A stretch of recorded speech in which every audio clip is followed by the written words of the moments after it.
All right. All right. Jason, how are you today? Spectacular. Good. Or as I like to say, better than I deserve. Better than you deserve. Why do you say that? Oh, it's just something I stole from Dave Ramsey years ago. It's one of the financial coaches that I've studied over the years. Is spectacular is my own thing. I'm not sure where I got that, but better than I deserve, I think, is Dave's. So, Dave's? All right. Yeah. So I want to start off. You got something big coming up. You're going to Montana. Yep. Correct? Yep. Tell us a little bit about that and what that entails. The Men of Montana. So pre-COVID, I loved doing my retreats and really enjoyed taking men. And I've done co-ed retreats before, but getting people outside of their physical element. One of the teachers I study with reports that by the age of 32, we're 90+% a repetition of a previously existing pattern. So like I've worn these clothes before, this watch, all this stuff, right? So when we step outside of our pattern, it's easier for me to help people reprogram psychologically when they're not in the same place physically. So physiology, your body, changes psychology, your mind. So when I take these, lucky 10 or 12 guys up to Montana, we're going to do some things: fly fishing, skeet shooting, bass fishing. I've got 4 days of an unbelievable series of events. What that allows me to do is it allows me to not only have a hell of a good time, but it also allows me to change people in ways that it's hard for me to do here. Right. Kind of jokingly say I get 6 months of therapy done in a long weekend because I spend a lot of time with my guys. They're very integral. I take myself and a couple other coaches up, and we really, really focus on the mind-body connection. So, Well, I think spending time with the boys, it's very spiritual as well. Let alone like the learning aspect. It's very spiritual. Like it just feels right. You know what I mean? Being with men, being able to shoot the shit, having good conversation. How does it? What do you normally start off with, like when you very first get there? well, it's funny because I some of that is like, I don't say like non-disclosable, but the less I tell the guys, the better result I have. Right. So if I tell you what we're going to do every 5 minutes, then you're going to have an expectation. Right. A lot of what we get into trouble with our life is we have an attachment to the outcome, or we feel so heavily like this is what it has to be. So if I tell you you're going to land at 4:15 and I'm going to have you in a private VIP airplane, taking you to a private hangar where I'm going to do a reception and then we're going to do a bonfire, right? That's how some of my retreats start. But then you're thinking, how big's the bonfire? What kind of cocktails are going to be? What welcome reception? How safe's the airplane going to be? What size is the airstrip? Right. How far? So when we release our attachment to the expectation and or outcome, it frees you to be present. It's funny you mentioned guy time and we got to shoot the shit. The vast majority of us live in a world, and I say us, when I say us, I mean men. The vast majority of men live in this world where we got to be soft, where masculinity is toxic. There is certainly such thing as toxic masculinity. Don't get me wrong. The ladies don't write in and say, oh my God, there is toxic masculinity. But what we've gone is the pendulum has swung so far away from where masculinity is that you're either, hyper effeminate or hyper, toxic masculinity. And in that balance, and it's actually kind of, segue into how I started Iron Panda, is the balance between iron and panda, right? Okay. If you're too much iron, you're rigid and you'll break. But if you're too much panda, you can't get anything done in life. Right. So like masculinity, you've got to find your version of masculinity, like your version of Iron Panda. Yeah. Because inside of all of us is us. Finding that equilibrium. Yes. Yeah. But we get taught that, boys have to sit up straight, can't play with dolls, girls play with pink, you got to be this or that to receive love. Right. Bullshit. You just got to be you. Right? I think being you, there's so much to find in you, and unfortunately a lot of people don't, for whatever reason, they don't end up finding themselves until either later in their life or they end up not doing it. Mm-hmm. How do you push that to people in finding yourself? Well, the first thing that it requires is an overwhelming desire, because this work is not easy at all. To embark on finding yourself means you have to set aside what other people have told you are. Right. About the age of 3, someone steps into your brain and says, sit up straight, don't talk back, wear this, dress like this, act like this. Mm-hmm. And that's where you lose you. It's the programming. Yeah. So the first thing, the first step, as you asked, is a really gigantic burning desire. For some people, that doesn't happen until a midlife crisis, or you said, maybe not at all. Yeah. My oldest client I've ever worked with was 87, and my youngest was 12. And somewhere in between, I hope everybody finds it. But a lot of people don't. They get inebriated by sex, drugs, and rock and roll. They push themselves into this life that isn't theirs. Right. And then by the time, if they ever realize it, they're sleeping with their secretary, buying a Ferrari, putting their kids in a boarding school, and or they don't find it. They just march towards the edge of life, like living what to the people sea. tell them to do. Yeah. Or what society tells them to do. And a lot of times they think it's them. They'll say, I have to make money, and I say, why? Well, because I have to support my. I have this saying, and it's funny. I encourage anyone to challenge me on this. This is one of my favorite sayings. If you can tell me one thing you have to do, I will coach you for free. I've never given away a single free session based on this session, or based on this question. And I'll make the bet for you and anyone who hears this. I'll give you a free session if you tell me one thing you have to do. What do you got? Mm-hmm. See, I feel like this is kind of a trick question because you're going to have an answer to what I'm about to say. Hit me. I've heard. You have to eat. Okay. Millions of people or hundreds of thousands of people every year starve themselves to death because of a poor body image, bulimia and anorexia. So if you have to eat, sure. 6 people starved themselves to death in an Irish prison because they were so connected to their cause that they chose not to eat. They chose not to eat as they were terrorized by the guards, as I believe even the Queen made them an amnesty deal. But they were so connected, don't quote me on that Queen thing, I'm not sure. But they were so connected to their cause that all 6 of them starved themselves literally to death. So if you have to have one thing, right?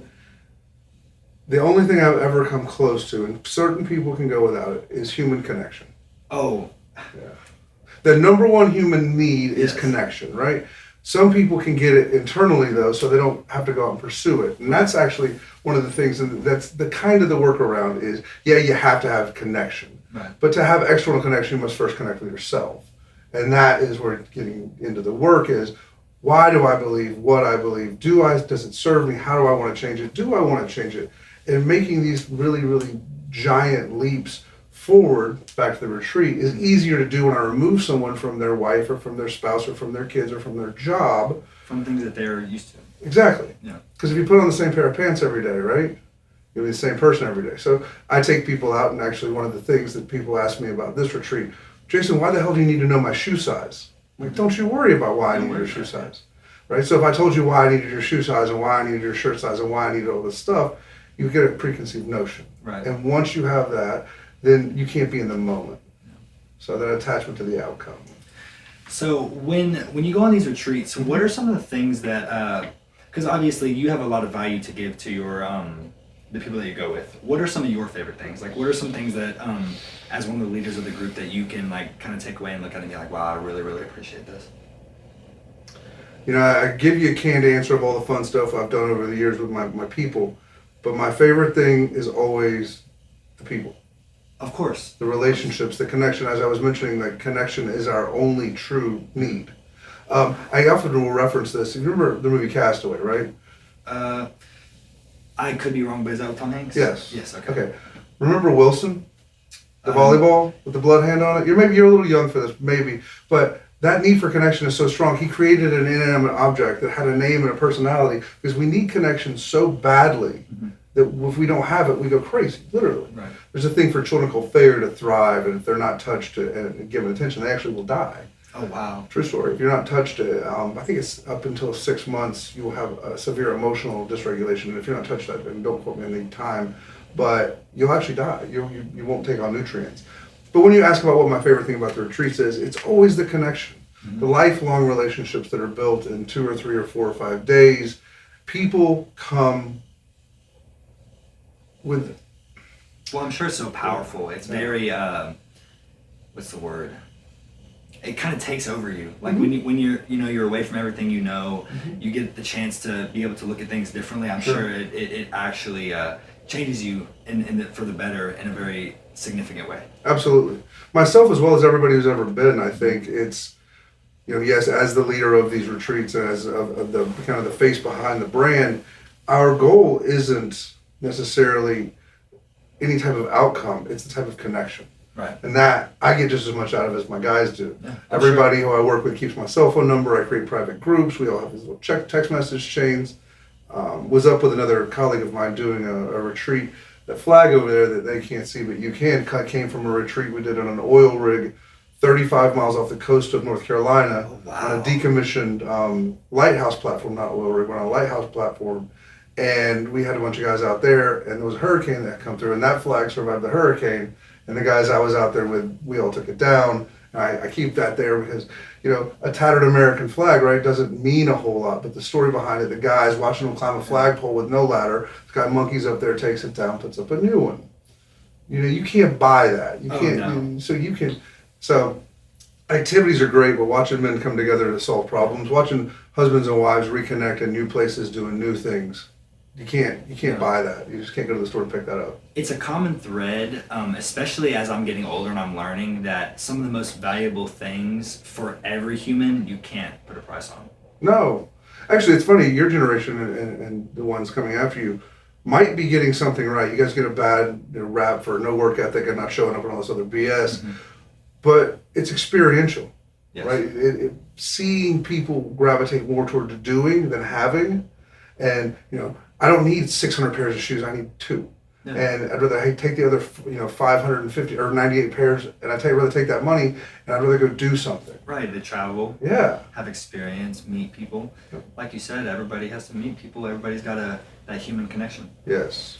I love that you mentioned travel, international retreats, and I don't do very many of them locally. I'll help out some people here, but the travel aspect of it, I read recently, and I think it was 40% of Americans have passports. That means 60% of us don't. Mm-hmm. And one of my very wealthy clients one time said to me, and this story I tell with his permission, by the way, so I didn't have his permission. I'm not going to give you his name because I don't have that permission. He told me once, and he's worth, many, many millions of dollars. And he said, I was talking to him about one of my retreats, and it was in Costa Rica, I think that one was. And I said, you should really come, dude. And he goes, why would I want to go to Costa Rica? I said, well, because it's pretty awesome. Yeah. And he goes, I don't even have a passport. I was like, so all these years, all this money, all this stuff, and you don't have a passport. He goes, why would I need to go anywhere else? America is the best. I looked at him and I said, how do you know? If you've never tried. If you've never been. Right. Right? And I say the same thing with food, travel, exercise. If you've never been, if you've never tasted, if you've never done, you only get 77.8 years. What the hell are you waiting for? Right. Is that average? That's average life expectancy, 77.8. So I just find it hard to believe that we know what's right or what's wrong until we've tried some things. Mm-hmm. And that's one cool thing about the younger generation, and I know a lot of your people who are going to listen to this. Stuff is crap. Stuff is crap? Stuff is crap. Oh, dude. Stuff is crap. Yes. I've got nice watches, I've got nice cars, I've got nice houses. Yeah, that's great. But if it came down to buying another Rolex or going on a transatlantic cruise, no problem, no question. Although I'm not even a big cruiser, but it's funny I mentioned that. One of my family members today was like, hey, what are you doing in November? I'm like, whatever you want. Let's go do it.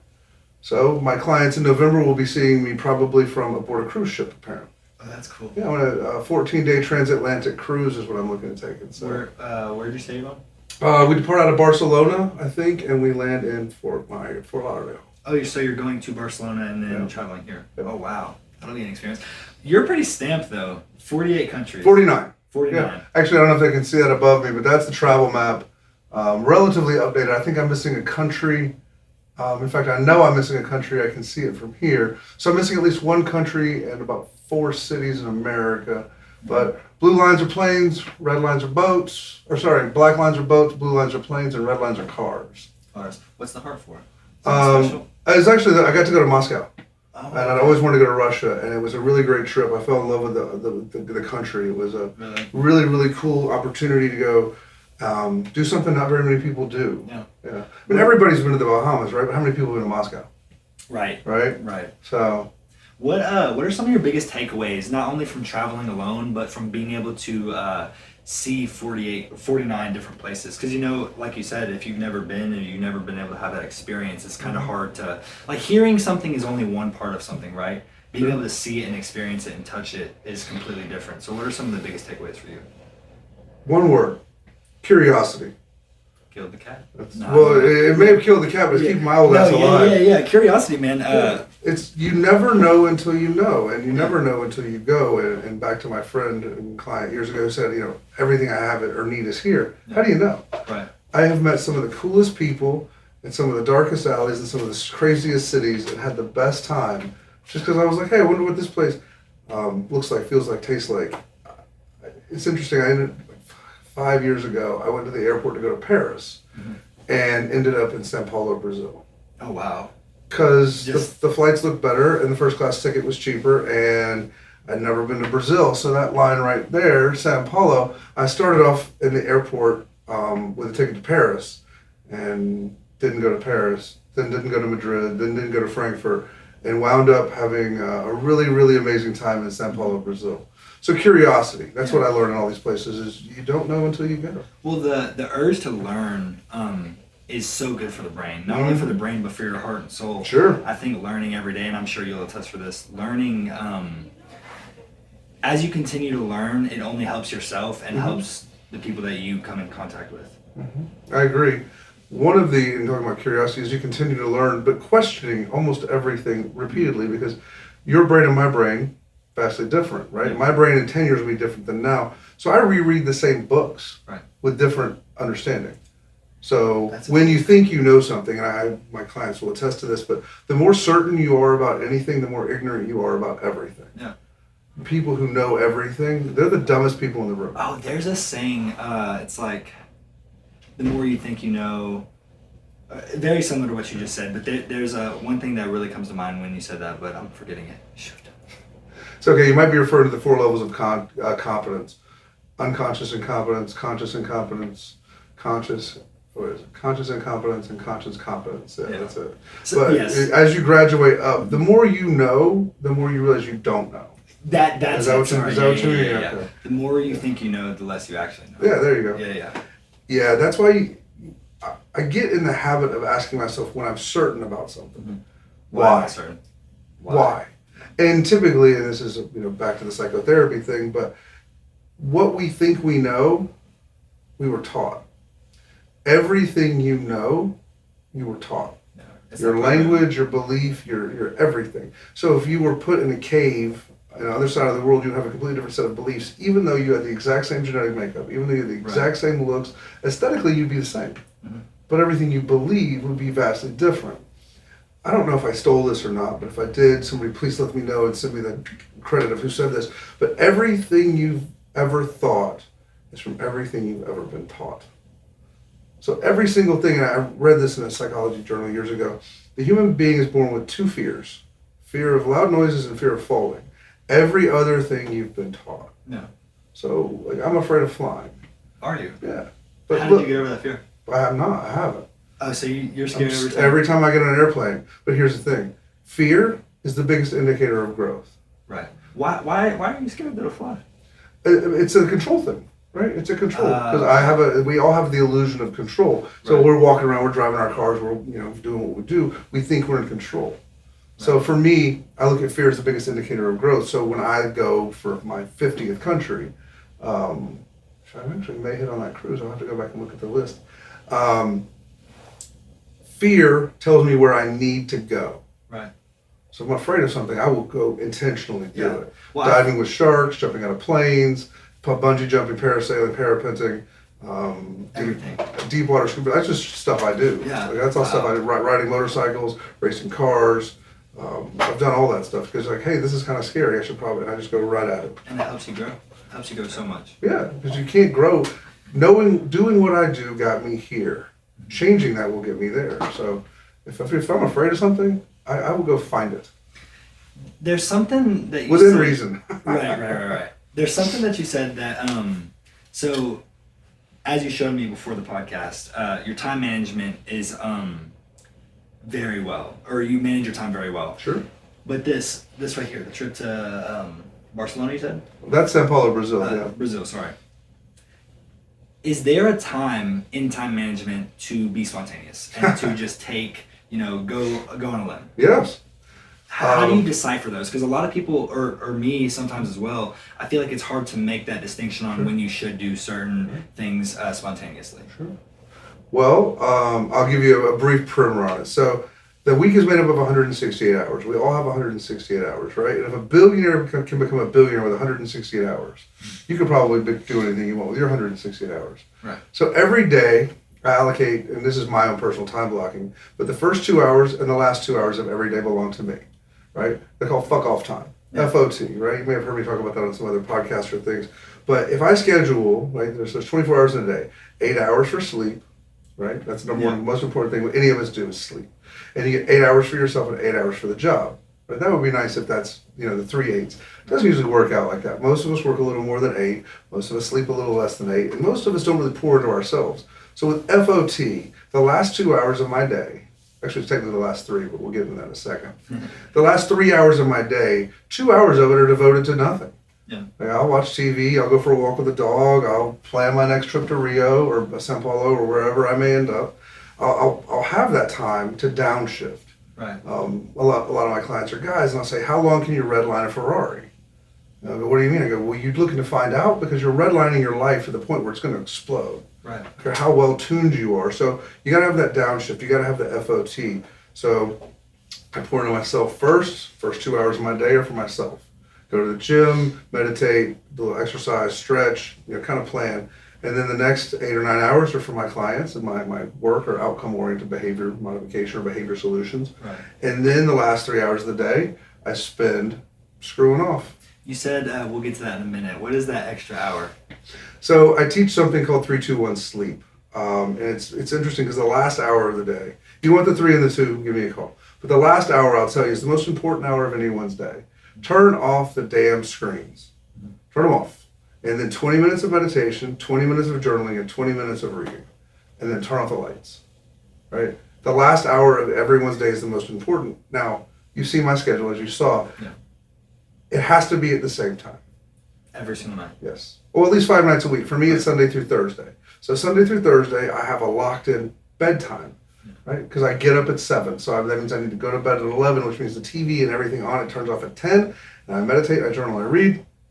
Lights out, go to bed, get my 7.5 to 8 hours of sleep, wake up, make breakfast, make coffee, do my thing, take my supplements, drink my water, go to the gym, and come back to the office. Right? That's a discipline.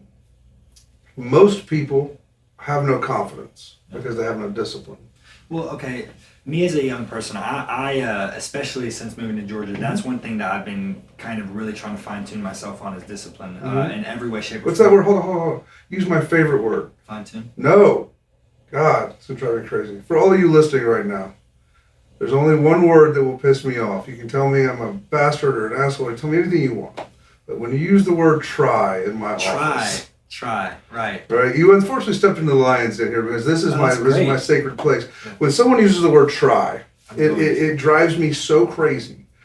If you try and do something and you're successful, what do you believe? Seriously, like not rhetorical. If you try to eat healthy today, right, and you happen to do it, you believe that you can fail. Yeah. Yeah. You believe that even if you're successful, that it was luck, it was happenstance. You just happened to be able to do it. Right. I would rather you say, I'm going to do something and fail, right, than to try and do something and succeed. Because if you try to do something and you're successful, you don't believe you did it. Luck, happenstance, the stars, the universe, whatever. It doesn't build resilience. Now, if you try to do something and you fail, I gave it my best shot. It's okay. I'll do better next time. Bullshit, your excuse. Right. If you're successful, you don't believe you did it. So I'm going to eat healthy, and you do it, and then you build a discipline, then you build a habit, then you build confidence. Right. So, yeah. Sorry, I know it's tangential. No. That word "try" or "trying" it literally gets me so hot. It's perfect. But it's like I can't do it. Well, I mean, it is a discipline to learn to do that every day, right? Well, the brain, and I don't know if you guys can see the brain, but I have a little brain here, but the brain is a supercomputer. The best ever. Yeah. The words we use are the code that program that supercomputer. If you use one wrong code, one wrong letter in one line of code, the whole computer stops. Right? So the word try stops you from growth. It's a bad line of code. There's a couple others. Should, would, kind of like, sort of, maybe, never, always, starting to, and try. Those are my do not say words. You remind me of something that I read a book recently. It's called The 4 Agreements, and the first agreement is be impeccable with your word. Sure. And I think that that's one of the most key factors in going throughout your day, especially when communicating with others, right? Be impeccable with your word, right? Only say things that you mean. Talk to yourself well. A lot of people, I'm doing my best, which is the 4th agreement. I'm doing my best to, but a lot of people don't. They don't have the ability to always talk good to themselves. And I think they don't have the ability, or they choose not to. They choose not to. There you go. Sorry. They choose not to, and there's lots of reasons why people don't do so. But I think once you can kind of master that habit, a lot can change for you. Because when you can, not when you try, but when you do talk to yourself good, it gives you the ability to look at life and your actions a lot differently. Sure. I love Don Miguel Ruiz. It's a great book, and then the second one's even better, I believe. No, his other book, the one after the Four Agreements. Yeah, he's got multiple. Oh yeah, but the one that's immediately after that, I can't remember the name of it right now. It's over my bookshelf. The ability for a person to take ownership of what they do, right? Everybody's dealt a shit hand, right? Everybody. I don't care if you've got a silver spoon or if you've got no spoon at all. Everybody feels that their life could be better. Right. Ownership and responsibility of the consequences, right? I can't change the past, but I can find a way to change today, which could change tomorrow. But when we look at, and funny, you brought up the fourth agreement, doing your best. Very, very few people wake up and say, I'm going to just mail it in today. I don't give a shit, right? I've not met very many. Most people get up and say, I'm going to try my best. I'm going to try. Yeah, right? So if they take out that word and they actually do their best and take ownership that their best sometimes isn't good enough, right? There's a reason there's a second place trophy. That is correct. But so the fourth agreement, one thing that it kind of hints on that really was important and stood out to me was that in trying your best, on Monday, your best might not be as good as your best on Friday. Sure. And that's okay. Absolutely. That's okay, but owning up and trying to find that like equal balance between the two is what's important. It's an acceptance, right? Yeah, not everybody's best is going to be that same every single day. I would hope not. Right. I would hope not. I forget the name of the poet, but it's actually on my wall at the house. But good, better, best. Never settle until your good is better and your better is best. Oh, wow, that's a tongue twister, though. The first time I heard it, I was probably about 4 years old from my great uncle. But good, better, best, right? And we've all heard something along those lines. Yeah. You never settle, right? Until your good is better and your better is best. And if you push yourself and if you go and you just keep at it, your better will become better and better and better. Every day. Yeah. So, yeah, I've had off days and I say, okay, cool. I went hard and I wasn't victorious. Yeah. I wake up and say, I'm going to eat great today. And today's a good example. I had damn Chick-fil-A for lunch. Right? I don't typically have a Chick-fil-A pimento cheese chicken caliente. It was good. But I'm not going to sit here and beat myself up over it. I'm not going to say, oh my God, I'm going to No. I'm going to say I made a decision to have a sandwich. Right. And I own that. No.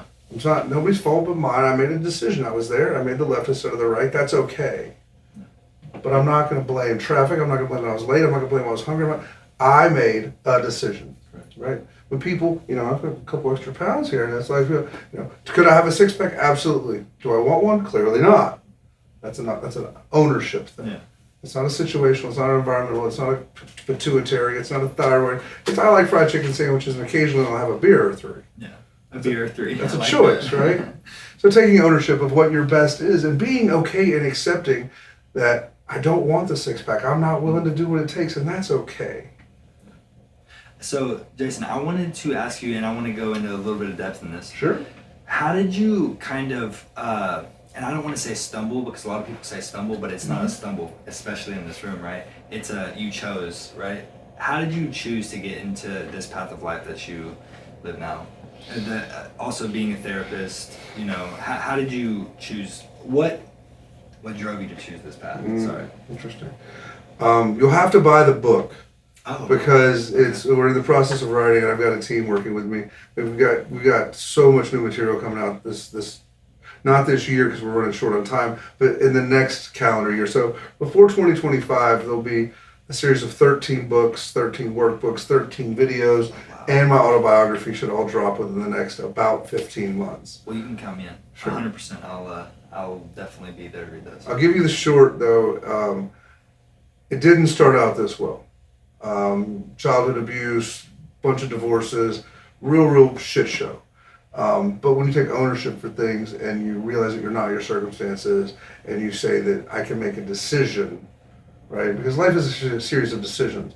And you can stop smoking, you can start smoking, you can stop eating, you can start eating. you can make decisions.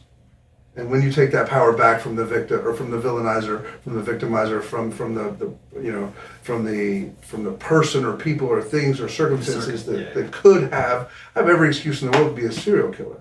Yeah. And that's why I joke with my current clients. I say, when the book comes out, half of y'all are gonna like never speak to me again. The other half of you are gonna be amazed how I sit in that chair versus this one. Right. This one being the therapeutic chair. I spent a lot of time on this side of the room. Yeah. Right? Figuring out who, what, where, when, why I was.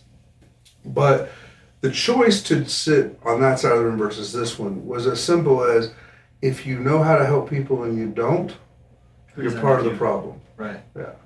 So I figured out how to help myself. I went through a lot of therapy. I went through a lot of stuff. Found myself, after being a 15-year efficiency expert and business coach, going, man, I've made a lot of people rich, but a lot of them aren't happy. How do I make them happy? How do I help make them happy? Now you can do both. Now I do both almost exclusively. I was with a client earlier today, and we're making a bunch of money, yada, yada, yada, super happy. But then we stumbled upon an issue with some expectations that his father had put on him. Mm-hmm. So I just simply said, would you mind if I asked you a couple of therapeutic questions? He said, of course not. So when you buy the life coach, you get the therapist. When you buy the therapist, you get the life coach. I can't be two people. They kind of leak into each other. They do. And being, double board certified and all these little, I think there's 11 letters after my name, gives me a unique perspective on how to help people. Which actually I have to say, since you have a platform, be careful who you work with. Because there are a lot of people out there who know a little and talk a lot. Yeah. And it's super painful for me I do a lot of putting people back together for these people who are a fitness coach, but then talk about your childhood, or they're a Reiki master healer, which I first of all, don't get me wrong, I love energy work. I'm immensely interested in it, but there are certain things that certain people know how to do, and I'm not going to let my mechanic do open heart surgery, right, and I'm not going to let my surgeon cut my grass. Right. So find someone who has the credibility, who has the credentials, who has the passion, not just because they're a life coach. Or also to just help with what you need as a person. Everybody's different. Everybody's needs are different. So why, like you said, why would you go to a heart surgeon to cut your grass? Yeah. Finding somebody who it's in their wheelhouse. And everybody's had an experience, so don't let me take away from coaches out there and people who really do care. Mm-hmm. I don't want to seem disparaging, and there's a lot of talented people out there. But how I help people understand it is like this. Your coach can handle today and tomorrow moving forward. Your therapist should handle today and yesterday moving backwards. So there's a lot to being a board certified psychotherapist. I know how to, if I uncover a trauma, help people put it back together, heal from it, etc. But if you're on your massage table and you're telling your massage therapist about a childhood trauma and you feel victimized and you were raped, and then she's like, "Oh, that's okay. Let's just rub some patchouli on it, yeah. Or let's light an incense." Or and I love the energy work. My house smells like Palo Santo almost all the time. I'm really big into it, but I'm not going to let my wonderful massage therapist talk to me about my childhood trauma because they're not qualified and capable to deal with that and the other number of specialties that I am. Right. Well, for the people that are listening, sometimes it's not easy to distinguish though, because a lot of people, like you said, they talk a lot or they talk more than they know. Mm-hmm. What is a good way to distinguish that? Because people aren't always upfront. Well, I hate to say this because it sounds, I don't support just going to school to go to school, but I do support going to school if you need the letters on the wall or the diploma or whatever it is. The reason we have master's programs is because they're qualified, certified and accredited programs to teach people how to deal with stuff. Right. There are certain things that not even I know how to deal with, and I refer people out. I have another layer of people. So one good thing is if you ask someone and they go, "I don't know, I'll find out for you," then they need to be finding you another resource. Right. So looking at people, what kind of education they have. Also, is this somebody you'd want to model yourself after? I mean, have they been through the fire? Have they rebuilt themselves and other people? Do they have good reviews? Do they have credence? Do they have understanding? It's funny because before we sat down to do this, I was talking about, if everybody's an influencer, how does anybody know anything? We all get data from all these different places. So if somebody can't cite their source, that's another kind of a red flag. I read this on the internet, that's not a source. Right. Having a master's degree, that's a source. Having, bookshelves like that, those are sources. Those are, learned people are typically relatively easy to spot. We like to say, you have two ears and one mouth, use them in correct proportion. Right. So. No, that's great. Have you always been a reader? Have you always been somebody, through your past, even before you decided to go down this road, were you always really searching for knowledge? No. No? No. What sparked that? Actually, it's a funny story because it's a traumatic event. I was about 7 or 8 years old. I was sitting in my father's study, and I said something flippant. I knew what the hell I was talking about, and he looked at me very sternly and said, "Shut the hell up. Unless you're a subject matter expert or have something valuable to add, I don't ever want to hear another word out of your mouth." Mm-hmm. So, 7 years old, that's pretty harsh, right? And there were some more expletives in there, but I kind of toned it down. So I could have taken that and I could have been like, screw you, school sucks, and all this other terrible stuff, but instead I took it to heart. And I became a voracious reader around that age and just started consuming knowledge, because I find that if I want to add value, I should add value, not just noise. Right? So the noise of talking, who was it? Oh my God. I just read this quote the other day. Not Jack Kerouac. When I find the words, they will be simple. When I find the right words, they will be simple. We'll have to Google that and put it like on the bottom of this little thing when you broadcast it, because it may be Jack Kerouac. In fact, I think it was. But when I find the right words, they will be simple. There's a very good quote that's similar to that. It could, and I don't know exactly. It might have been Einstein, actually. But he said that, and again, if I'm wrong, I'll figure it out. We'll edit it and post his voiceover. Yeah. But he says that when you're explaining something, it should be easy to understand, as if you're explaining it to a first grader. Sure. If not, you're not good at explaining it. I like that.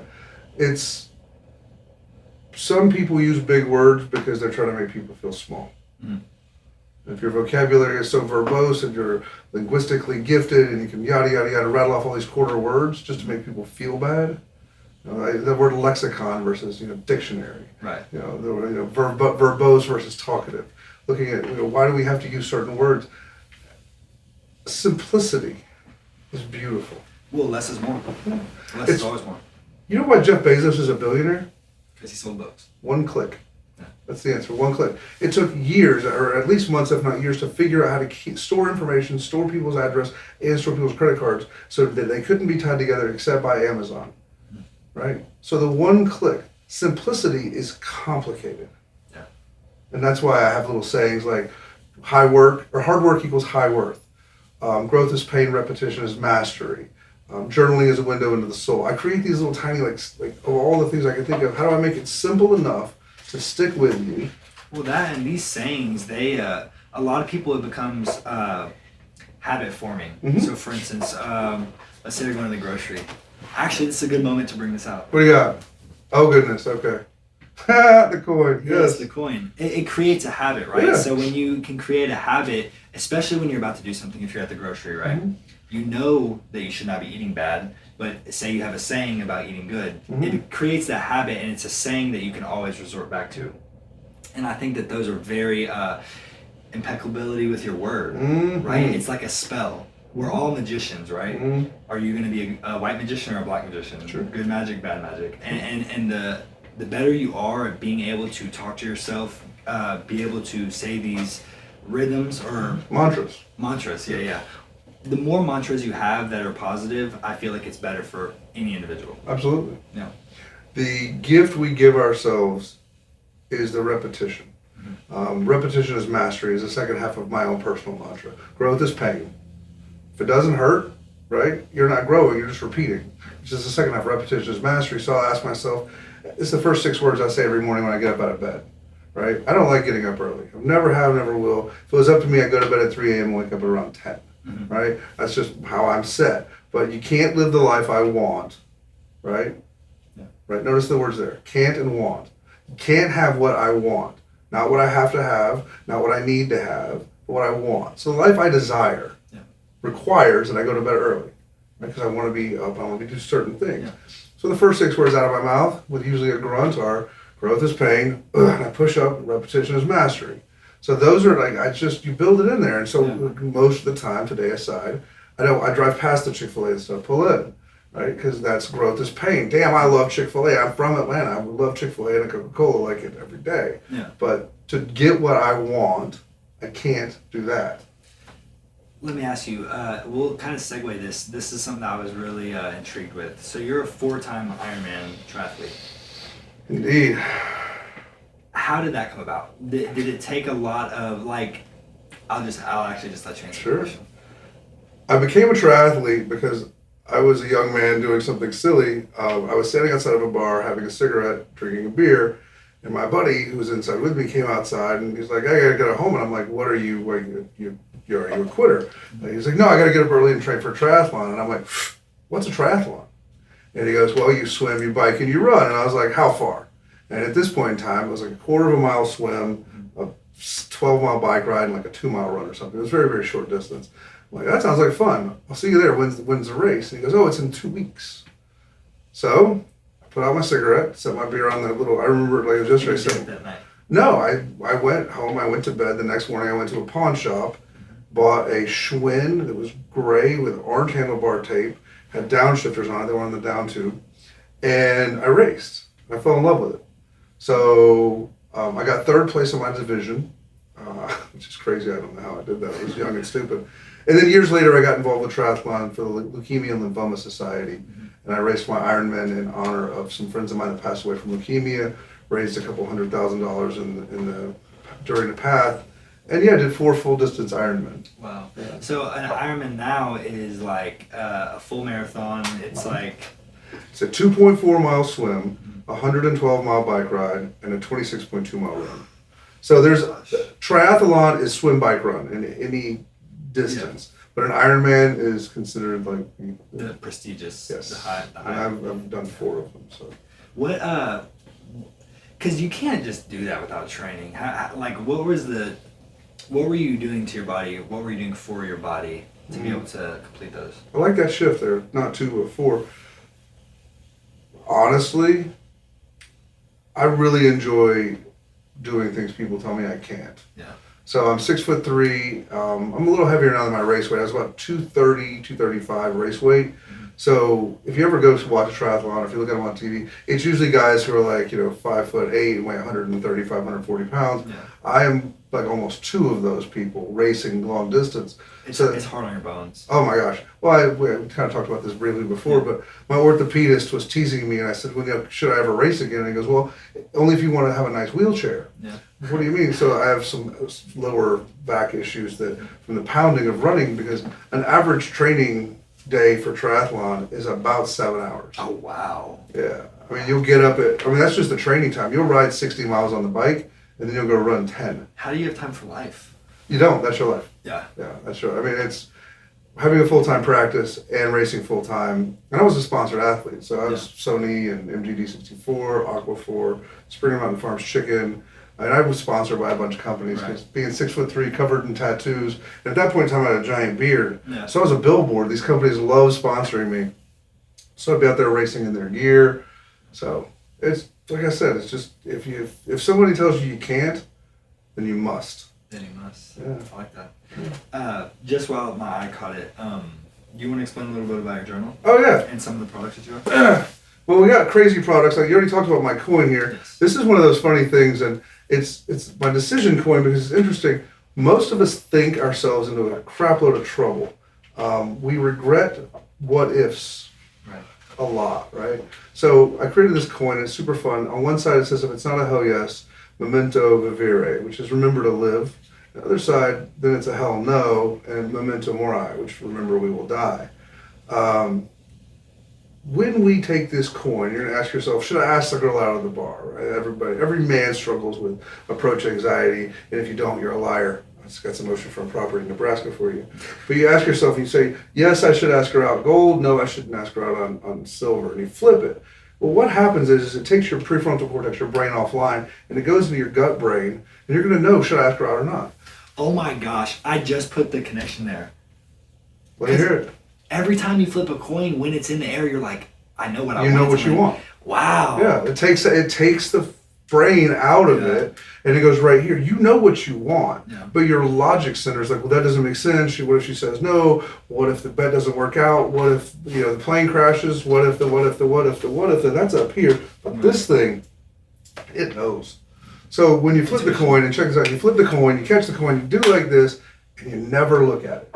Because the second you flip the coin, you already know.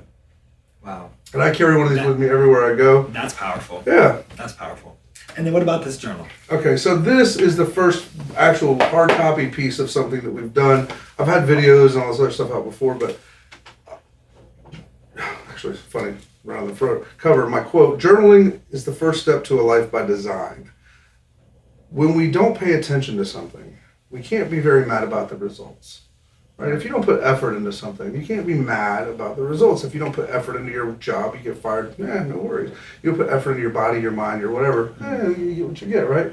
So when you take a life by design and you start to be intentional, right, to build something you want versus just taking what you get. Right. The first, I think, 18 pages of this are some really, really great tools and some of my initial things. And I encourage everybody, actually, the first couple pages are available on my website for free, but then it gives you the emotional scale, it goes over some journaling topics, then it gives you a quote, either by me or most of them by someone else because I'm not that smart, and then it gives you a journal prompt, and I'll just read day one. The topic is to advance and conquer. The quote is by me, oddly enough. Step up and become the person you were meant to be, right? In the absence of others' judgments or expectations, who would you be? And it's just a little, like, kind of, 3/4 of a page about that. What do they call them? A thought. Not a thought test. There's a name for it. Rorschach? What do you got? I don't know. No. Like on the quote you said, without people telling you who you would be. Mm-hmm. Yeah. Who would you be in the absence of judgment and expectation? Yes. Yeah. What is that called? I forget. It's called a thought experiment, maybe. I don't know. Just something to get your brain going at the beginning of the day. Well, it's just a prompt. Yeah. And all these are written. The prompts are all written by me and my team. Mm-hmm. The quotes are not all myself. Stephen Covey's in here. Tony Robbins is here. The Dalai Lama. Actually, that's really good. You were made for perfection, but you are not yet perfect. You are a masterpiece in the making. The object of journaling is not a Dear Diary situation. It's not, oh my God, today I went to school and the boys were mean to me and the girls were nice to me, whatever. You can do that. But to go inside of yourself and to figure out who you are in the absence of, and as I teach it in my practice, expectation, judgment, those are the first two. How would you do if there was no judgment, there was no expectation, right?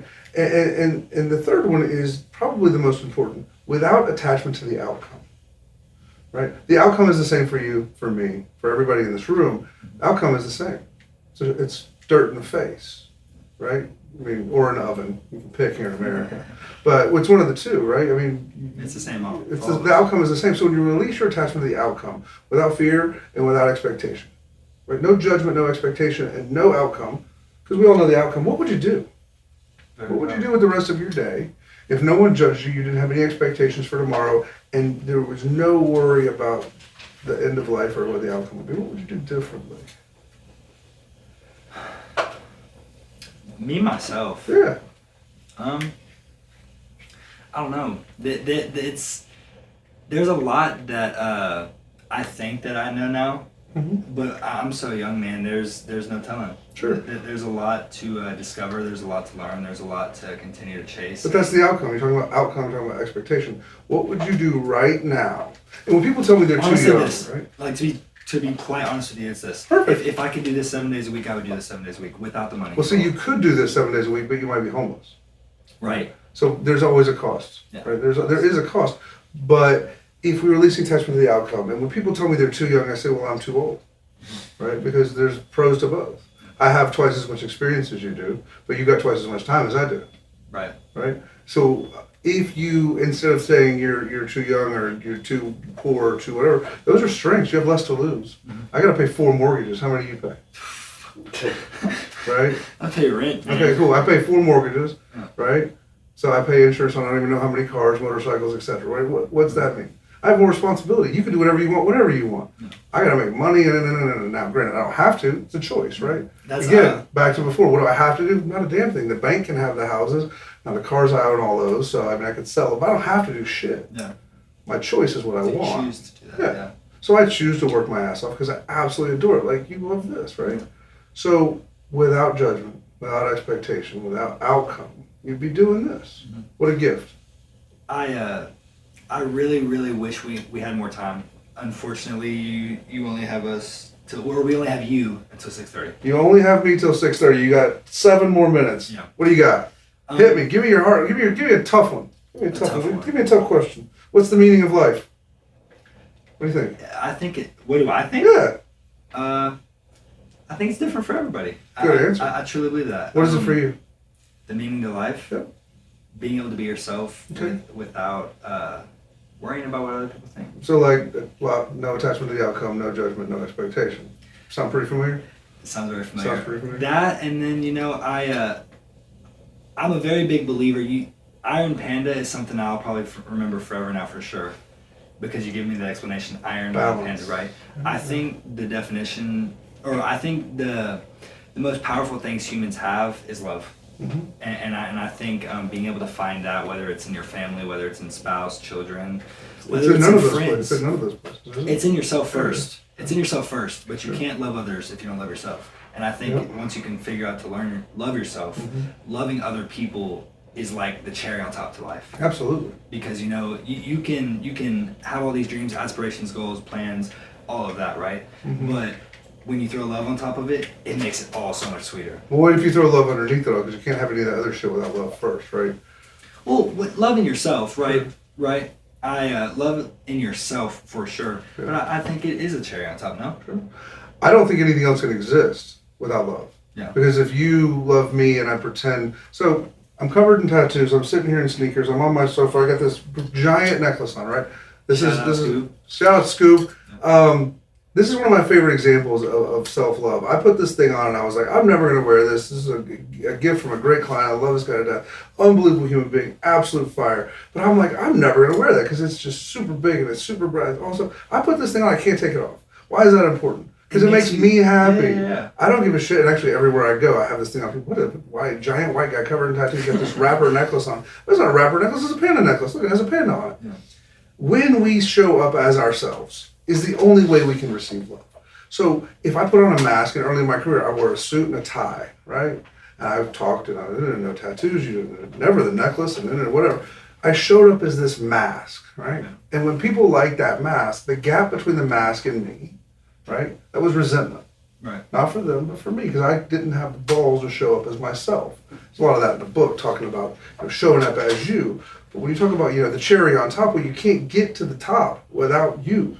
Yeah. So when the mask drops, when you show up authentically, when you wear your necklace, when you wear your tennis shoes, when you sit on your sofa and chill out and approach life with love for yourself and congruency, right? That's what it takes to have the wife and to have the family and to have the kids. Because if you have that stuff and you're not showing up as you, it's not your stuff. Right. It's the mask stuff. Right. I have a question for you, and this is more for me as well, but listeners. Sure. What do you think, as somebody, as a coach and as a therapist, what is some ways that you can push somebody in the right direction to finding what you truly want? Because there's one of the big things I talk about with a lot of people is like the distractions. Today's world is full of them, and it's very overwhelming sometimes. Yeah. There's lots of distractions, and you can be pulled in many different ways. Like for instance, a part of me, I like cars, but then a part of me is like, I don't like cars at all. Like, you know what I mean? It's like there's lots of different. Remember, it's dichotomy, right? But it's dichotomy. Mm-hmm. You got Iron, you got Panda. I like cars. I don't like cars. It's okay. It's okay to go back and forth. Mm-hmm. It's not okay to do it for someone else, right? If I showed up here and told you that I had to. One of the things I hear a lot from my guys or from my girls even is I have to do blank to get blank, right? Yeah. That's tit for tat. That's horse trading, and I call it just straight up prostitution. If a girl thinks she can only get a guy, she's got these big fake boobs and this blonde hair and these great eyelashes and all this stuff, and then she gets a guy, what's she gotten? Nothing. Because she got it with stuff that she's not. It's the mask. Right? It is. Now, if you want the boobs and the hair and all that stuff, hey, I'm about it, right? But if you're only doing it to get the guy, and the guy comes, or for a guy, if you only have the six-pack, you only have the Ferrari, you only have the money, you only have the job just to get the girl, and you get the girl, you didn't get shit, because it wasn't you. So the congruency aspect of life and to be who you are. Now, granted, I'll be honest, if it was truly me here right now, I'd probably be in board shorts. I'd probably not be wearing shoes. I'd probably be in a tank top, and we'd probably be at the beach, right? We might have to do that one day. Okay. Maybe I'll buy a session and we'll go to the beach. That'd be perfect. So there are some changes that we make, and that's called social norms or graces. Don't get me wrong. But it's so important to be congruent, because if somebody likes you, loves you, wants to spend time with you, and that's not who you are, that space between you and the mask, initially you will think it's that you're resentful of them. Right. But it's not them. It's you. Because you feel like you had to show up and be somebody different to get that attention, to get that, whether it's a paid for blue check mark that now everybody can buy, right? Yeah. If I buy the check, it's not mine. Yeah. It's my money. If I buy my followers, they're not mine, it's mine. Well, I think nowadays it's people, they don't give out the check mark anymore, so I think that's why people buy it. But it is kind of just another mask. Sure. It's another form of a mask. Why is it important to even have a check mark at all? It's not. I don't think so either. No. Why is it important to have an Instagram? For some people, it's kind of important. Why? You don't think so? I'm asking, period. Business? For me, I know why it's important, because I want to spread my message of positivity and light, and that's the easiest and honest to God, free, frankly. Well, no, exactly. I have an assistant who helps me out with it. I have an assistant who helps me do a lot of things. Because my time, much like I don't ask my surgeon to cut my grass, he charged me $100,000 for yard work. Right? So I don't have time to do some of that stuff, but for me, it's a tool that I use to help people. Yeah. But if I'm only doing it, and one of my favorite Instagram guys is Goob, right? Goob, Geoob, and he busts fitness frauds. Oh, wow. His whole channel is about finding these Instagram influencers, these models, and he goes, this is where the picture's doctored, and this is this, and this is that. And I love it, because if you have to doctor your pictures to the point where somebody's calling you out about it, and you're selling fitness, but you're doctoring your pictures, talk about a mask, homie. That's a mask. That's a mask, right, bro? If I'm sitting here selling you fitness, and I'm not confident enough in myself, so that's why I show it with tattoos, and my mom, to this day, God love her, she busts my chops about cursing. And I'm like, Mom, I curse on my sessions. If I'm sitting here talking like a preacher on my... It's not yourself. I can't be, right? Yeah. So show up as you, and that way the people who follow you know you and love you. The people who marry you and date you and your kids and your... Can accept you for you. Exactly. Yeah. Exactly, my brother. Jason Bussey, I've had a wonderful time with you here. I don't want to take up too much of your time. I know your time management. You're really strict with that. So I got one more stop to make before I go home and cook an amazing steak tonight. After eating my Chick-fil-A, I'm gonna go home and have a 40-day dry-aged bone-in ribeye, roasted asparagus, balsamic drizzle, and an unbelievable, just chill out FOT night. Cool, man. Yeah. Is there anything else that you'd like to say to the people that watch us, anybody online, or people that watch you as well? So, just something quick off the Something quick, let's see. And you can actually... Nobody can do this shit alone. East African proverb. To go fast, you can go alone. To go far, you must go together. Stop trying to do shit by yourself. It is too heavy, too much of a lift. Connection is the number one human need. If you can't connect with yourself, you can't connect with anybody, but it takes a village. Find me, find somebody, connect, and live a life of intentionality. Be congruent. Jason Bussey, I really appreciate it. I really do wish we had more time. We'll do it again sometime. Yeah, for sure. I've enjoyed it. Thank you. Cheers. Awesome, man. Yeah, man? Good yes. stuff. Perfect at an hour, too. Yeah, we did it? Yes, sir. Nice, dude. Thanks, Thang. Yes, sir. And we didn't even... Yes, sir. And we didn't even... Yes, sir. And we didn't even... Yes, sir. And we didn't even... Yes, sir.